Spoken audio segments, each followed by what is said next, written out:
Shavua Tov, Mazal Tov, une excellente semaine Be'ezrat Hashem remplie de brachot.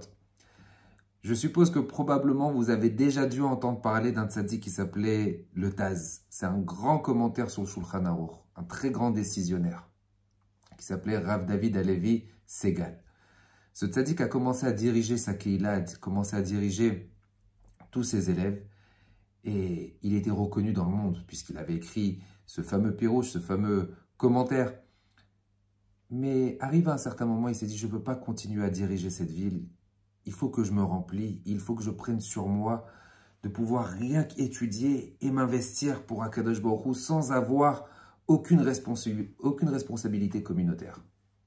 Et qu'est-ce qu'il faisait? Il allait de ville en ville, sans jamais dévoiler qui il était. Il était en exil. En exil, beaucoup de nos chachamim avaient pris sur eux de ne jamais rester plus de 2 jours dans une même ville. Et lui, c'est ce qu'il faisait. Il se nourrissait vraiment très très peu. Juste le Shabbat, il se faisait inviter, mais jamais sans dévoiler quoi que ce soit. À un certain moment de sa vie, sa santé lui faisait défaut et il s'est beaucoup affaibli. Il ne pouvait plus continuer à vivre comme ça de ville en ville. Donc il est resté, mais il n'avait pas du tout de parnassa. Mais il ne voulait pas être rave. Il ne voulait pas du tout être rave. Mais il continuait à étudier la Torah, mais cherchait un travail qui restait dans le Kodesh. Un travail qui restait dans le Kodesh, mis à part enseignant, mais il s'est dit, je vais être Menaker. Menaker, vous savez, d'ailleurs c'est une mitzvah qu'on a lue dans la paracha de cette semaine. Menaker, c'est celui qui fait en sorte à pouvoir enlever toutes les graisses qui sont interdites. Le nerf sciatique, vous savez, dans la viande, dans la bête en elle-même, il y a certaines graisses, certains nerfs qui sont complètement interdits. Et lui, comme il était très calé en Torah, il savait exactement qu'est-ce qui était cachère, qu'est-ce qui n'était pas cachère dans la bête. Et tout le monde était ébahi. Ils avaient entendu parler de cette personne-là qui arrivait parfaitement à nettoyer et et tous les bouchers essayaient de le prendre.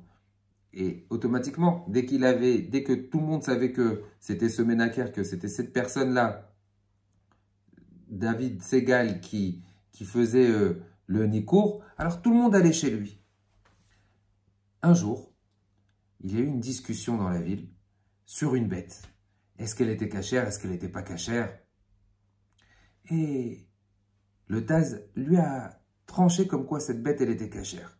Et comme beaucoup de monde était jaloux de ses compétences, tous ceux qui faisaient le même travail que lui, ils ont dit non, cette bête, elle n'est pas cachère. Ils sont partis chez le Rav de la ville. Le Rav de la ville de Levov, Rav Meir. Et le Rav, effectivement, a regardé, a vu la bête. Il s'est dit non, cette bête, elle est taref. Elle est complètement taref.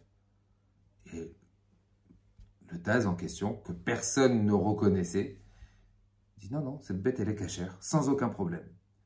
Et malheureusement, ils l'ont mis en idouille, ils l'ont mis de côté, jusqu'à même un certain moment, comme ça créait trop de tension, ils l'ont même mis, voilà, tu t'approches plus de chez nous. Quelque temps plus tard, un petit jeune qui était de passage avait un baluchon et avec du sang qui coulait. Alors le Taz qui le voyait passer, lui dit mais qu'est-ce que tu as dans ce baluchon? Il fait non, j'ai une question, je dois aller voir le Rav. On me dit comme quoi cette bête elle n'est pas cachère, ce poulet, voilà c'est un poulet et je dois voir Rav Meir, peut-être il va nous trancher. Alors il fait, fais-moi montrer la bête, il regarde la bête, il regarde le poulet, et lorsqu'il voit le poulet, il lui dit, regarde, dis-lui comme quoi c'est cachère, qu'il n'y a strictement aucun problème, et qu'il vérifie dans le Taz, qu'est-ce qu'il a écrit le Tourezav là-bas, tel et tel siman, tel et tel endroit, il lui donne les références du livre. Il lui apporte, le jeune arrive chez Rav Meir, et il lui donne exactement qu'est-ce qu'il a dit, l'inconnu. Et lorsqu'il remarque, il lui dit, c'est vrai, il y a ce Taz, j'ai complètement oublié.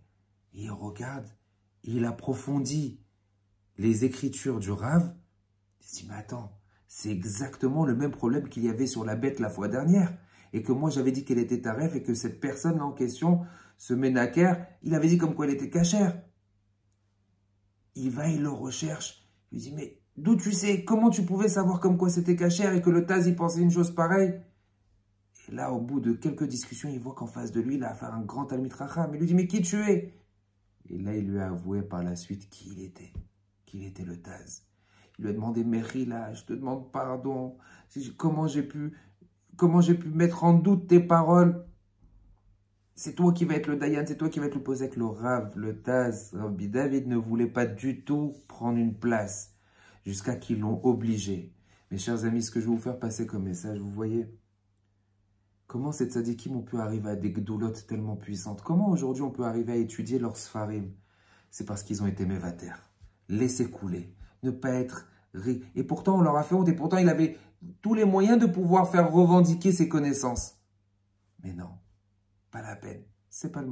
Je préfère être bien avec Akadosh Baruch Hu.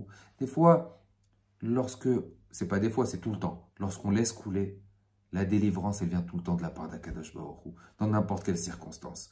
Les plus belles des délivrances, c'est pas uniquement sur le moment, c'est que la délivrance puisse être sur la durée, sur la longueur. Aujourd'hui, si on étudie le Taz, si c'est vraiment, si ce Sefer, si ce Pirouche est tellement quelque chose de puissant, c'est tout simplement parce qu'ils ont laissé couler et que leur Torah était une Torah Emet en adéquation avec le Emet d'Akadosh Baruch Hu. Je vous souhaite une excellente semaine. Shavua Tov, Mazal Tov.